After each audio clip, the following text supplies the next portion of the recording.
to another episode of the Tapestry podcast. I'm your host, Dr. Francois Booker Drew, and y'all do not understand. I know I say this every episode, but you do not understand how excited I am to have this guest on. Y'all, she is bad. And so I got to give a shout out to a couple of folks. I want to thank Girl Scouts of Northeast Texas for allowing me to use their podcast space.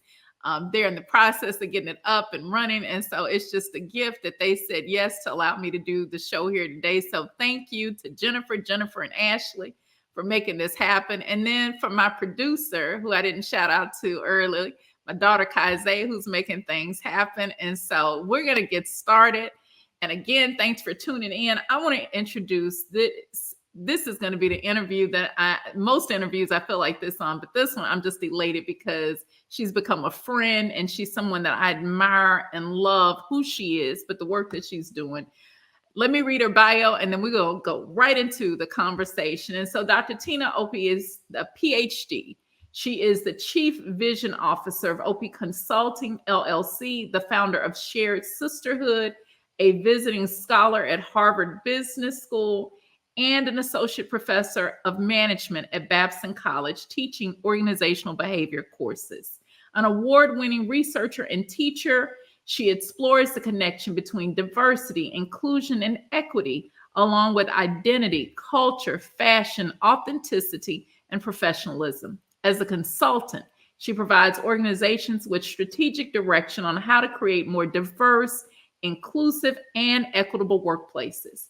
Her work on Shared Sisterhood provides individuals and organizational leaders with specific strategies to tap into their authentic identities, forge deeper relationships across difference, and create more inclusive environments. She has advised firms in the beauty, educational, financial services, healthcare, and media industries. Her work has appeared in O Magazine, The Washington Post, the Boston Globe, and Harvard Business Review. I told you she was bad. Dr. Opie brings more than 20 years of experience as a thought leader who combines practice and theory to generate high-impact solutions that unleash the power of authenticity in organizations. Whether as a keynote or interactive workshop leader, Dr. Tina's focus is on creating more diverse, inclusive, and equitable workplaces, using her Shared Sisterhood framework and proven approaches for unearthing blind spots within organizations and individuals. Dr. Tina serves as a catalyst for new thinking and needed change. Welcome to the show, friend. I'm so glad you're here. Dr. Francois, and I love the locks. I told you that beforehand, but I just have to say that because I'm like, we both got the great thing going on. I'm getting ready to do that. And I love yours because I told you before we started recording, I was like, girl, I love your hair. I had mine like that for a bit, and so we rotating because you had locks. Exactly, I did. Last time I had locks, and now I got a short fro. Yeah. So we rotate the hairstyles, but I want to jump into who you are. Cienzi, who is now doing some work for me, was the connection. It's the connection. Yeah, and we had to talk offline. He's about to do some other stuff too. But Cienzi, wonderful young man, introduced us. And so I have been so impressed with who you are and the work that you've done. Talk about how did you get into leadership and organizational behavior? What was the driving force behind that? Because of all the things you could have picked, why are you in this space? Well, I have a few answers. First of all, thank you for the introduction. And I do need to update it. I don't know how. Maybe I'll tell you this offline, but the visiting scholarship at Harvard is over now. But girl, you still had it. Yes, I did have it. I have it, but I'm not one. You are hilarious. I'm not there anymore. But anyway, so I sort of have two answers. So the first answer is that, well, there's three answers. I'm a military brat. So I traveled all over the world. And I think part of the reason why I've been drawn to understanding the opportunities, challenges for people who've been historically marginalized and who are outsiders is because I was consistently an outsider, moving from place to place to place, trying to figure out how to make my way in. And that's when I was really young. But fortunately, my father and mom, they did the majority of their traveling when I was little. but I still remember those formative experiences of feeling like a fish out of water. So that was very instructive in terms of the way that I developed. The second big input or impact on my life was my father. I wanted to be Oprah Winfrey when I was younger. I wanted to be a journalist, and I was about to go, I don't know what year it was in high school, but I was about to go to college, probably junior or senior year. And I told my dad I wanted to be a journalist. He said, "Girl, they don't make any money. You need to go into business." And so you know how it is in our family. We listen to Yes, Lord, you gotta go make some money. exactly. We listen to our elders. And so I did listen to my father. And then once I was so I went to James Madison University in Harrisonburg, Virginia, majored in business management, went into banking, then went and got my MBA from um, the Darden School of Business in Charlottesville at the University of Virginia. Then I worked in consulting, and then I went to go get my Ph.D. from the Stern School at NYU. And in each of those environments, I was struck by the contrast between what we were taught and what actually happened. What people said was happening or should happen and what was actually happening. And I really I wanted to understand the belly of the beast so that I could speak about, write about, and potentially change the nature and the very beast itself if possible. Now, at 50 plus, at 52, I don't know if it's possible to change the beast. You know what I'm saying? Yeah, I But do. I do say what I'm very much interested in is how can we, as human beings, as Black people, as Black women, as mothers, how can we be healthy and whole despite the beast? Yeah. Because I don't know if it will ever go away. And I hope that doesn't sound negative, but I want us to be able to thrive and flourish. And sometimes that may mean creating our own spaces like you're doing today. You know, so much of the challenge that we face too are these spaces that we find ourselves occupying. And being a Yeah. Black woman in academia is Mhm. not easy at all. And it's, to your point, it's one of those beasts that I don't think is going to change anytime soon, at least in our lifetime. I Mhm. don't think a lot of the challenge that we have around othering and race and gender and class and all those things are going to, I think that there are incremental changes that happen. But I think, to your point, is learning how do we find our own joy and Mhm. find spaces that affirm and remind us of the greatness that we don't have to change who we are. As a Mhm. Black woman in academia, I know you've seen some stuff, with the recent, and I've been talking about this in some of my writing about looking at the sister at Lincoln University Yeah. who, committed suicide because of a bullying boss, or the two sisters that were presidents, the one at Temple, Dr. Epps, and then the sister that was the president of the community college, and her name was Dr. Montague, I believe, or Rentha Montague.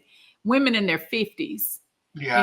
and 60s who doing great work die. Yeah. And so, people talk about the stresses of doing this work. What has been your experience, and what advice would you give to Black women that are in spaces that profess to be inclusive because they put a statement on their website, but may not necessarily demonstrate that in what they're saying or Yeah. doing? Thank you for that question, Francois. So what I will say, so I'm a woman of faith. I'm a Christian woman.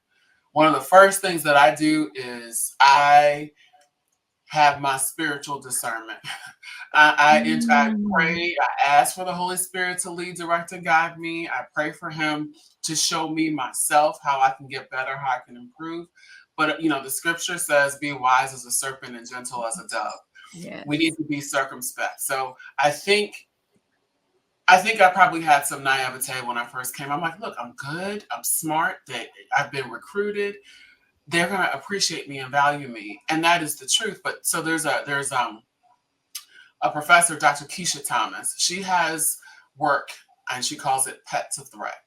And the basic idea is that for Black women in particular, but other groups of people, when you are new in a space like the academy, like your institution of higher ed where you work, when people recruit you, they almost look at you as a novelty, as a pet Yeah. almost. They want to trot you out and introduce you to everyone, take your picture, put it in the Yeah. glossy magazine that they use to promote themselves.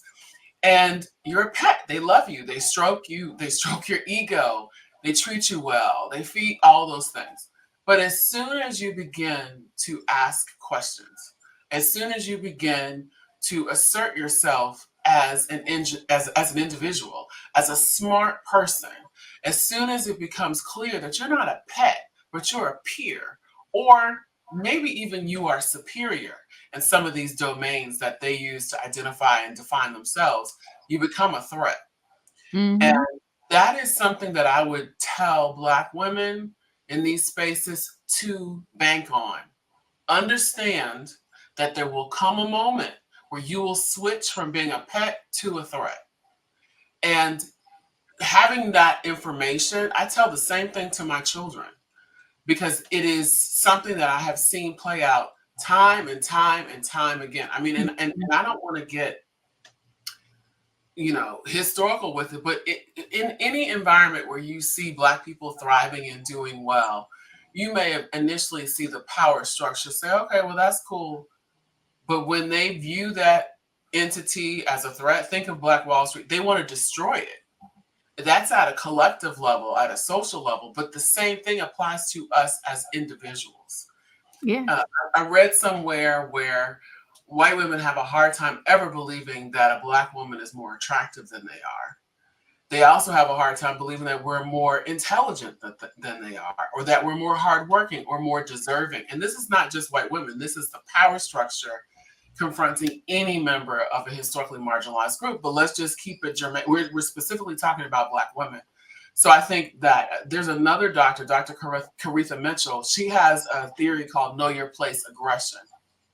And what that speaks to is there's another thing that I would tell people to anticipate, which is that if and when you signal that you, quote, don't know your place, and what can that mean? That means that you're fluent in your material. That means that you're self-confident, self-assured. It means that you think you're pretty or beautiful. It means that you love, I love my coily hair, my gray hair. People will send signals. Something as simple as, oh, I liked your hair better the way that it was before.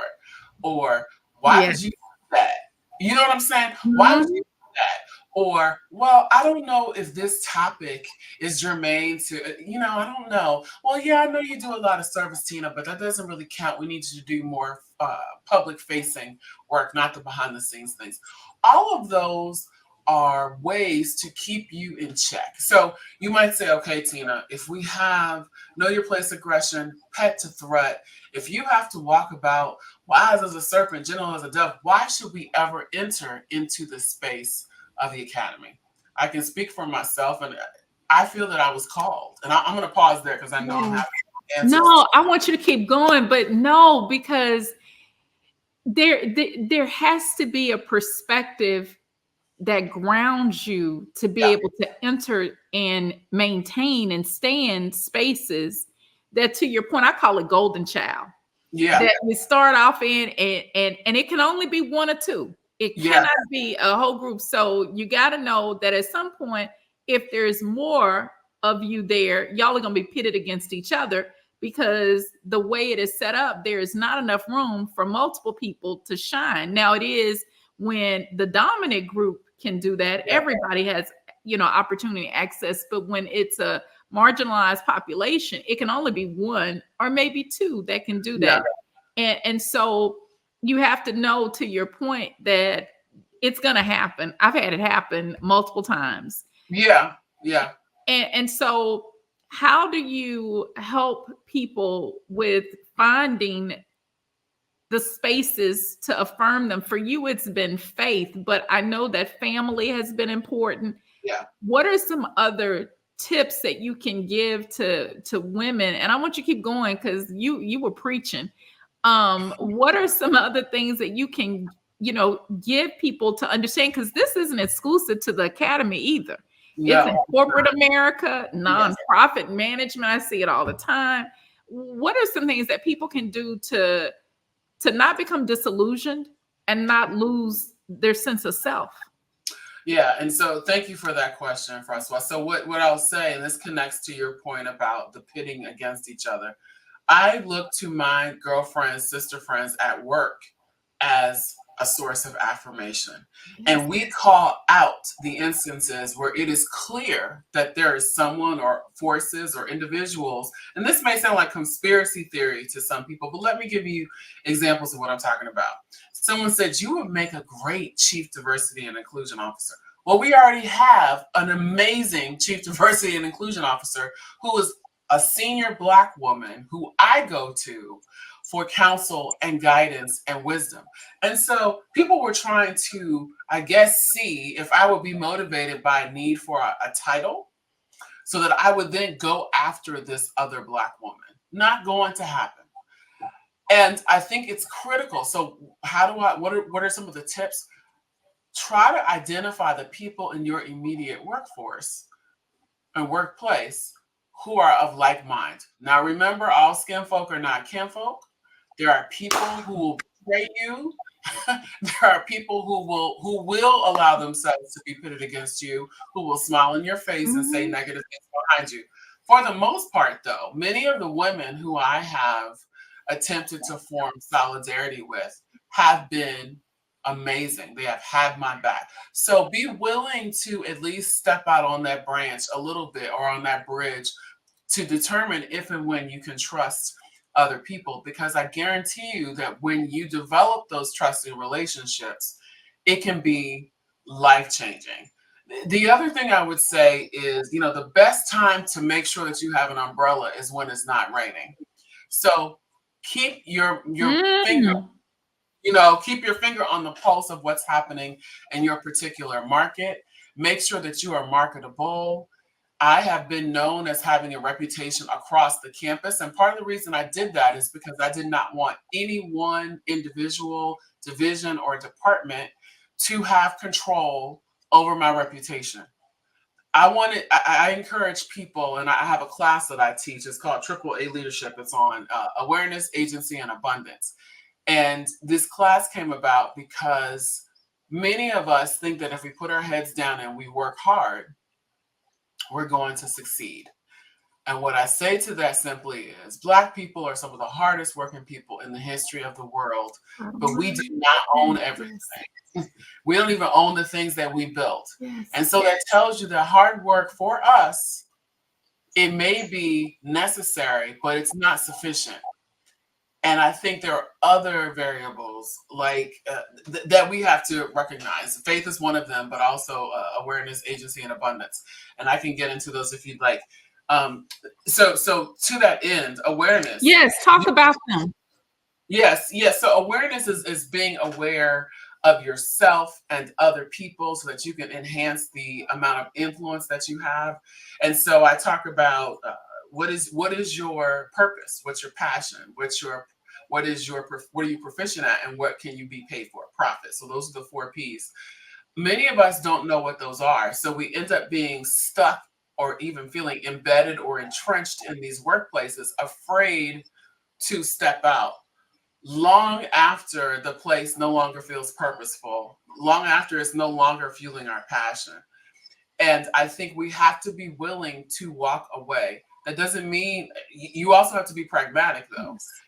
I think I shared with you, Francois, when we first met, that I was ready to walk away from the academy, in part because of the kind of awareness that I had of myself. I was feeling ill. I was not, I had diagnosed with high blood pressure. Last year, diagnosed with chronic kidney disease. And I am on a health journey. I was lifting weights. Now I had to take a nap afterwards. I was tired. I pulled my little self out. But naps are wonderful at this season of our lives. Exactly. I'm like the nap ministry. There's a woman who has a whole book on this, I think.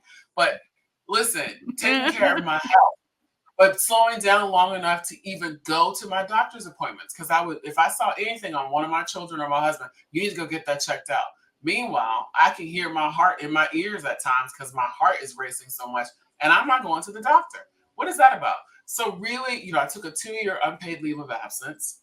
And I did that for professional reasons for my consulting firm, but I also wanted to see how I felt outside of the academy. Because honestly, I felt like it was beating me up. I felt like I was being abused. I wasn't happy.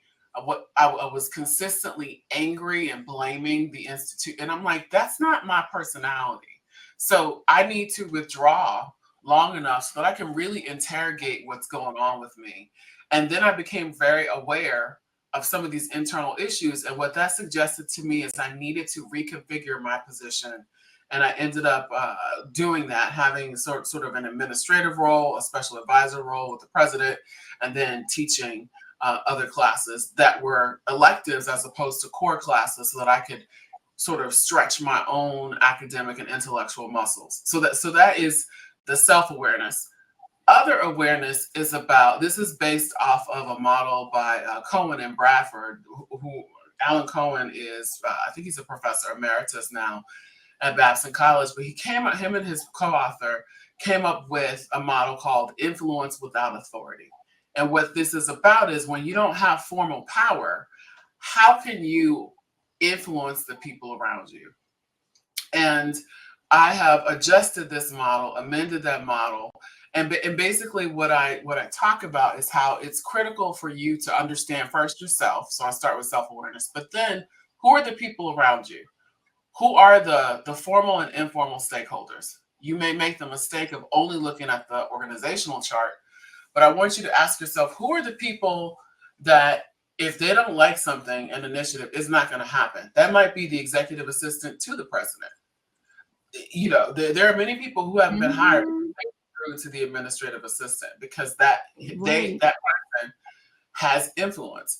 So then you want to identify who's going to lunch with who's invited who over for dinner, who's babysitting. When I was in banking, I found out that some of my peers were babysitting a partner's children. What? I had never even. So there were layers of social interactions. I was completely blind to those. But once you identify who those people are, what motivates them? Earlier, I shared that one person said, Tina, you would make a great chief diversity and inclusion officer. They were trying to figure out, I think, if one of the currency comes in more than money. Yes, they were trying to figure, if speaking or stroking my ego, if appealing to a desire for recognition or status would give them influence over me. That doesn't happen to be one of the things that really motivates me, but it could be money. It could be acknowledgement or recognition. It could be status. It could be things to help someone get their job done better. But once you identify the currency, then you can hopefully have a conversation where you're willing to exchange in those currencies and understand that. And of course, the other thing is you have to recognize that everyone does not want to be in an exchange or influence relationship with you. And if you find that you're constantly giving and the other person is taking, note that. It doesn't mean that you banish that person, but I think of the relationships in my life as a series of concentric circles.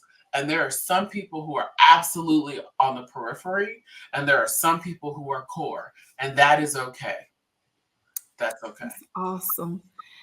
I love how you not only just gave, the categories of this work, but you also provided very tangible resources. Yeah. And one of the things I love that you talk about, which is my thing, is social capital.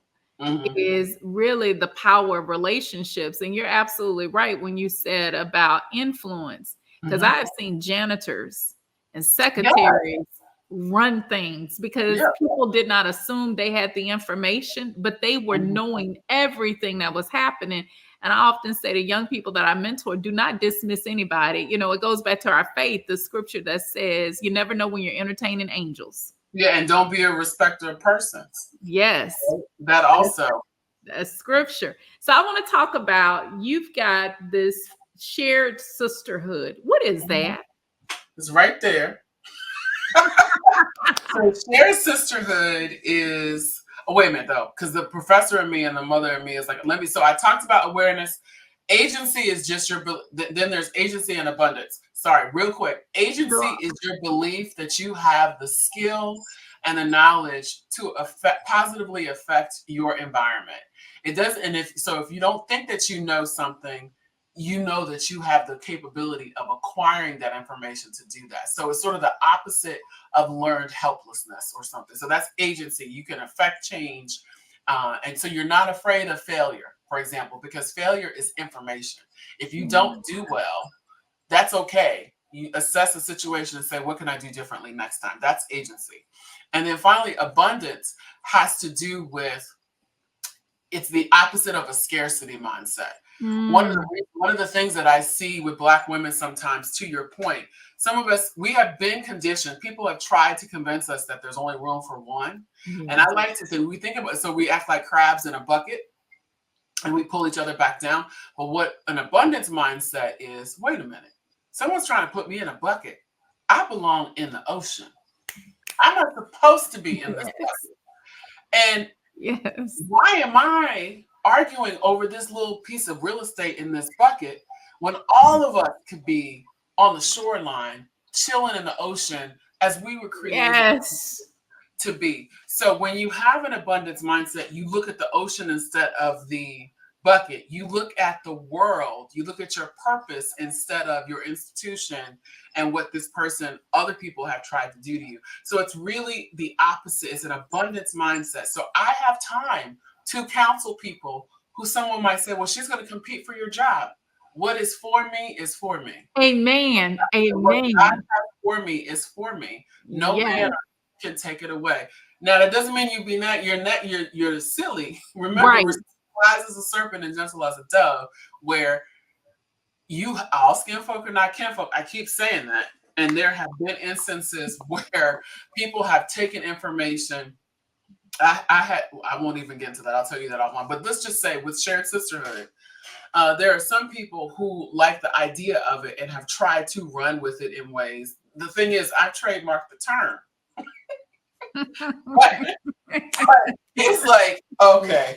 But anyway, so shared sisterhood, I just wanted to follow back up on those 3 A's for AAA leadership. Shared sisterhood is a philosophy, and my co-author, Dr. Beth Livingston, and I call it a radically optimistic philosophy on how to dismantle systemic inequity. And it came about probably 15, 20 years ago at this point, where I might have met Beth, but I don't think I hadn't invited her onto the paper. So I am married to a historian. And as you can see, this is my home office. We have books everywhere. And I was really curious. One day I was asking, if feminism is real, why aren't women, specifically Black and white women, coming together to help each other at work? We have lunch separately. We seem to be, if we go on walks, I see a group of Black women, a group of white women. There's not a lot of interracial interaction and solidarity at work. Why is that? So that led me to start reading up on the history of the workplace. And in the United States, Black women and white women have been, at least in the workplace, the office setting, some of the largest groups historically in the workplace working in the same institutions, not necessarily in the same offices because we were segregated. I mean, if you saw, what was it? The one about the NASA engineer, Hidden Figures. Oh, Hidden Figures, yeah. If you saw Hidden Figures, we were literally oftentimes in completely separate offices. We didn't trust each other. And actually, I mean, Black women really did not have a reason to trust white women because white women were often in higher status positions, but they were not necessarily advocating for Black women. And this is after the suffrage movement. So if feminism and suffrage was real, if we were really trying to get women access, we know that that was not the case. It was very much white women wanting the right to vote, and they were upset that people like Frederick Douglass were pushing for men, Black men, to get the right to vote. So there was this racial versus gender controversy or schism, and that of course affected Black women. And so I wrote a white paper, and it was terrible because really the paper, the idea, what I was trying to get at was how we can come together. And it's very difficult to write a book or a paper on coming together by yourself.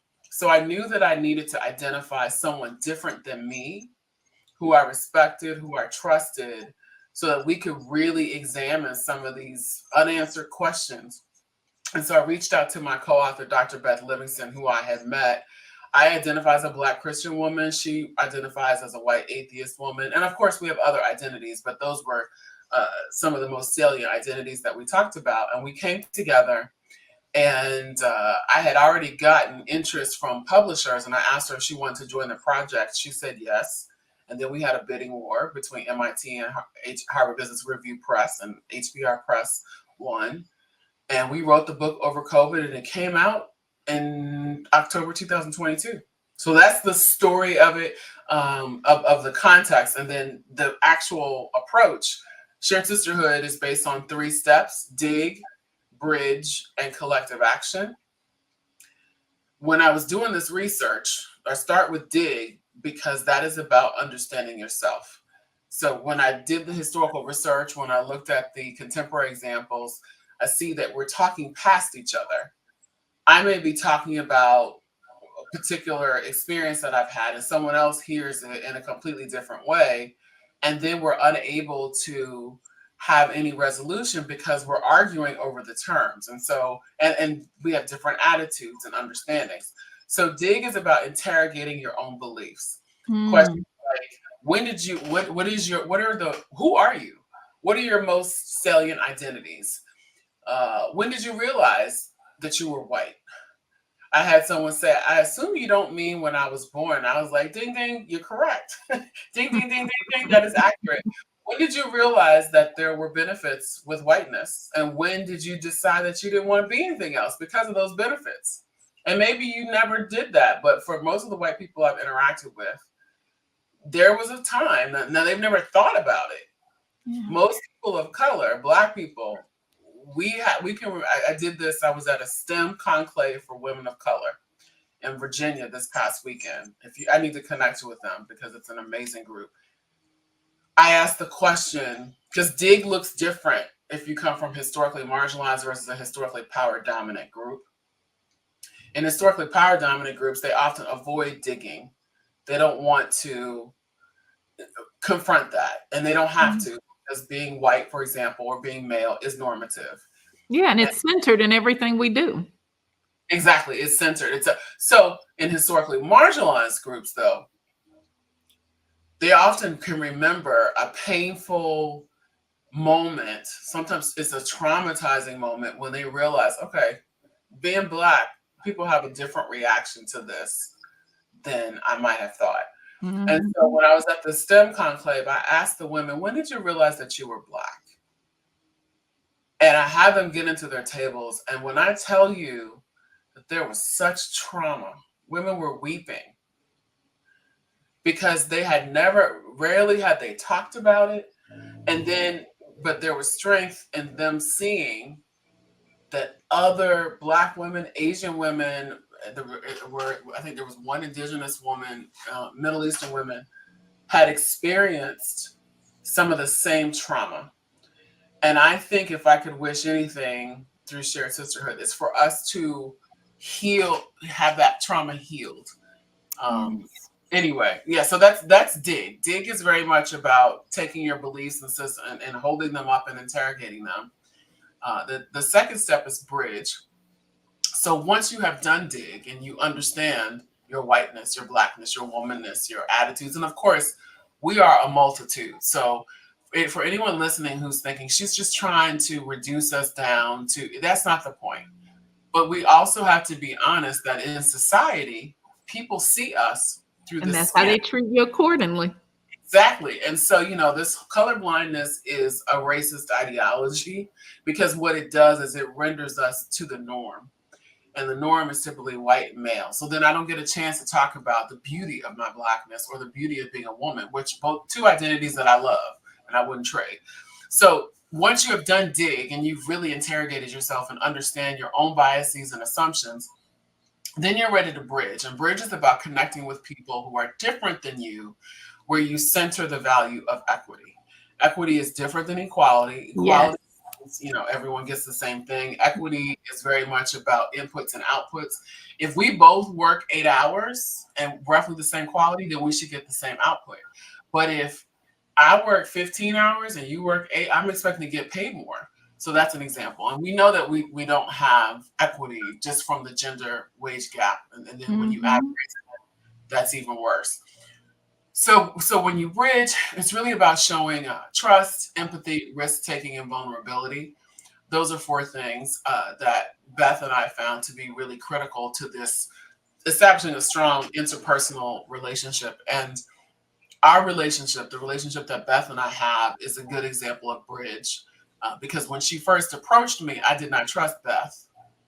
And I tell the story in the book about how I had just finished giving a talk at the Academy of Management, and there was a queue of people waiting to talk to me about my research. And Beth sort of skipped up to me, and I jokingly said, I didn't know if I should shake her hand or call for security, because she was just in my personal space. And I didn't know her. I was like, I don't know her. Remind me of the woman's line from The Color Purple. I don't know her either. It was very much sort of like that. And so we shook hands and we met and we talked a little bit, but I was resistant. And what was happening when I dug back into that, I was processing Beth as a proxy for all white women. I was stabbed in the back in banking, in consulting, in the academy, and most of the times at the hands of white women. And so when this strange white woman I didn't know, I shouldn't say she's strange, but when she approached me, I didn't know how to interpret that. I'm like, is she here to hurt me? Is she friendly? Then I found out that we had a Black woman in common, a friend in common. And I lowered my walls a little bit. And we started to connect on our similarities. We're both women. We both love 90s hip hop. We're both academics. We're both wives. We're both daughters. And so we both have a social consciousness. We both love history. So we started to connect on some of those things. And then as we established that foundation and that connection, we began to venture into the areas where we're different. And for example, religion. And if we talk about religion, I tend to defer to Beth. Now, I'm a woman of faith. I believe in my Christian faith. But when it comes to listening and understand, I listen a lot more when she's expressing concerns or frustrations about religion than I talk. Why? Because Christianity, even though it's centered in this country. Exactly. It is centered in this, even though, I don't know exactly what's. Well, that's another conversation of what Bible are they reading, but exactly. Okay. Where they have 2 Corinthians, Yeah, that's a whole other conversation. Exactly. Or when you're reading it upside down, Exactly. Yeah. The Bible's upside down and they're trying to read 2 Corinthians. Lord have mercy. But I defer to her. And then if we're talking about race, she reciprocates. She defers to me because she knows that whiteness is centered and she has more to learn about Blackness than I had to learn about whiteness. And the other thing that I'll say is when Beth first met me, she could sense that I clenched up and I wasn't very trusting of her. She could have gotten defensive, but instead she practiced empathy. She really said, you know what, emotionally, and then she also took my perspective. So perspective taking is often cognitive, empathy is emotional. And she engaged in both, where she said, okay, I can tell that Tina may not be warming up. She's friendly, but she's not warming up to me personally. I can get offended, or I could try to figure out what's going on and make myself vulnerable to her and take a risk. And I had to question myself. So I sometimes see this with Black women. We're like, white women, we can't trust them.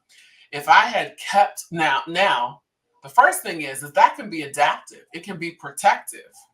I have been betrayed by white women.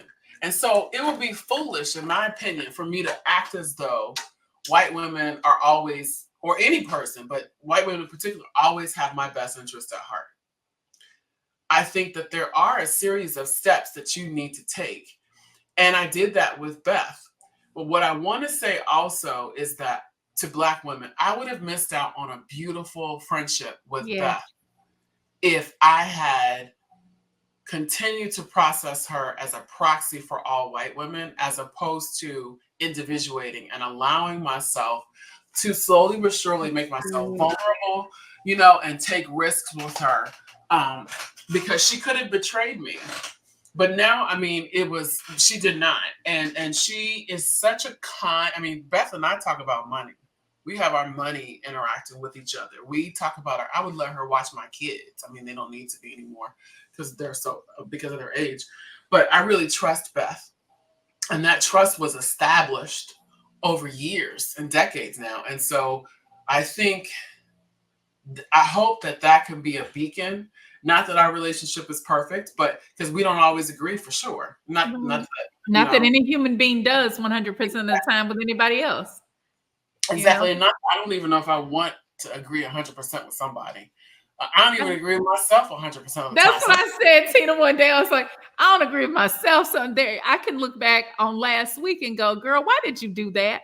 And so if I can't do that to myself and expect me to be at 100, I have to give grace to other people as well and go, I don't agree with that, but I don't throw you out either and dismiss you because of the disagreement.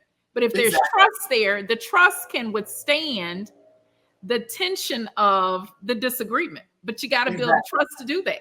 Exactly. And that is, and my word of advice to white women is that I feel like they want instant changeo, presto trust. I think that's American culture, though. I think American culture has made people believe that it's a popcorn society where everything, if I just do this, boom, it just shows up. Yeah. And things like, trust being broken and, historical data that proves that there has been some problems. People have to understand that it takes time. I remember a friend of mine, when they were released from prison, they, told everybody, hey, I'm sorry for what I did. And they tried to restore the relationship. And one of my comments was, just because you are good and you've healed and you're fine doesn't mean that everybody else who's been, offended and harmed by what you did are now ready to move on. And I think it's the same in their relationship as how we deal with issues of race and gender and class with people, because there has been harm that's been done. Yeah, there absolutely has been harm. That's a great point, Francois. So, and your point about the bridge being able to withstand the disagreement or the tension or whatever, I think that is true. I will say, once you've done dig and bridge, then you're ready to link arms with the people you've bridged with and engage in collective action. And for Beth and I, we linked arms and we wrote Shared Sisterhood together. We collective action is about analyzing and dismantling systemic inequity. It's really about looking at the core people processes within organizations. So that could be recruiting or onboarding, socialization, promotion, training, hiring, et cetera, et cetera. And then you identify where are the places where we have inequities and how can we work together to close those gaps. So that's Shared Sisterhood in a nutshell. It's awesome work, Tina. I know for time, I need to get you back so we can keep doing this because you are brilliant. So are you. So we're going to talk offline anyway because there's some stuff we need to work on. But Tina, how do people find you? What can they do to connect to you, your research, your consulting and coaching? How can they get connected? Thank you. Well, you use the word connect. So you can email us at connect@drtinaopie.com. And that's connect@drtinaopie.com. And if you want to download information, resources, you can also visit my website, drtinaopie.com. I love you. You girl, we could talk 3 hours, or more. We have talked a long time. But Tina, thank you for being on the show. I can't wait for this episode to come out and people can glean from your wisdom and your brilliance. And so thank you for saying yes to being here today. And y'all, this is another episode of the Tapestry Podcast. I'm your host, Dr. Francois Booker Drew. And if you like this kind of content, continue to check out episodes past and upcoming where you'll hear from brilliant women sharing their expertise and giving you these nuggets of knowledge that you can use. So thanks for tuning in and have an awesome day. We'll see you soon. Thank you. Thank you. Mwah.